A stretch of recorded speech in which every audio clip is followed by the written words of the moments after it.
নমস্কার। সারা বাংলাদেশের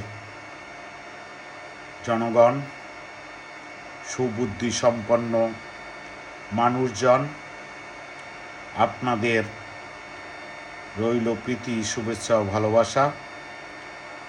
আমি আজকের যে দৃষ্টিভঙ্গি নিয়ে এই ভিডিওটি করছি তা আপনাদের পৌঁছে দেওয়ার চেষ্টা করছি। আজকের যে নির্বাচন হলো, গত 1.5 বছরের টানাপোড়েন, হিংসা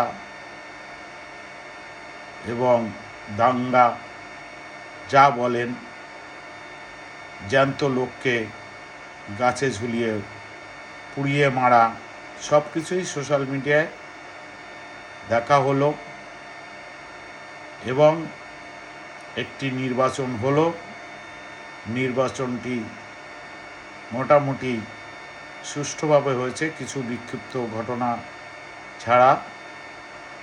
আর রেজাল্ট বের হওয়ার পরে দেখা গেল এক ভীষণ কাহিনী, যেটা একটা হিন্দু বাড়িকে জ্বালিয়ে পুড়িয়ে দেওয়া হলো। তাদের লাখ লাখ টাকার সম্পত্তি ক্ষতিগ্রস্ত হলো। তাই বলছি, 1947 সালে দেশ বিভক্ত হওয়ার পরে বাংলাদেশে হিন্দুদের উপর নির্যাতন, অত্যাচার, ঘরবাড়ি জ্বালানো, মন্দির ভাঙা, মন্দির জ্বালানো, সব কিছুই হয়ে আসছে। কেউ কোনো দিন হিন্দুদের হয়ে শক্তিশালী পদক্ষেপ নিতে পারেননি। শেখ হাসিনার আমলে হিন্দুর বাড়ি জ্বলেছে, হিন্দুর মন্দির ভেঙেছে, হিন্দুকে খুন করা হয়েছে। তার আগে বিএনপির আমলে বিএনপি জামাত জোট হিন্দু শূন্য করার জন্য হিন্দুদের উপরে অকথ্য অত্যাচার করেছেন। ভারতবর্ষ থেকে প্রতিবাদ গেছে, কিছুটা কাজ হয়েছে, কিছুটা কাজ হয়নি।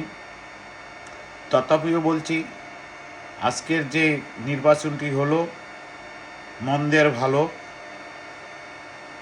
বিএনপি সংখ্যাগরিষ্ঠতা পেয়েছে, কিন্তু হিন্দুদের উপর কি অত্যাচার কমবে?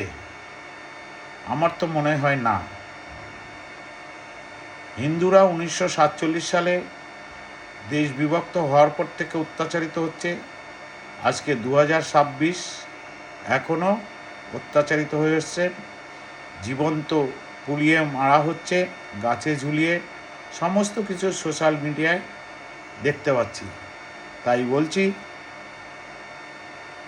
বাংলাদেশের বা পূর্ববঙ্গের যে সমস্ত হিন্দুরা রয়েছেন তাদের উল্লসিত হওয়ার কোনো কারণ নেই।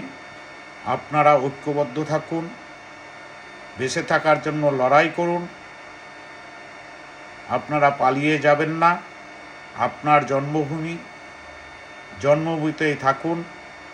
কে আপনার পাশে দাঁড়াবে, কে না পাশে দাঁড়াবে, সেটার দিকে নজর দেবেন না।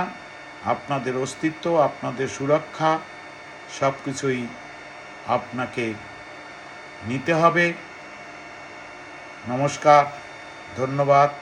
আমার যারা ফলোয়ার আছেন তারা এই ভিডিওটি দেখবেন, অন্যকেও দেখাবার চেষ্টা করবেন।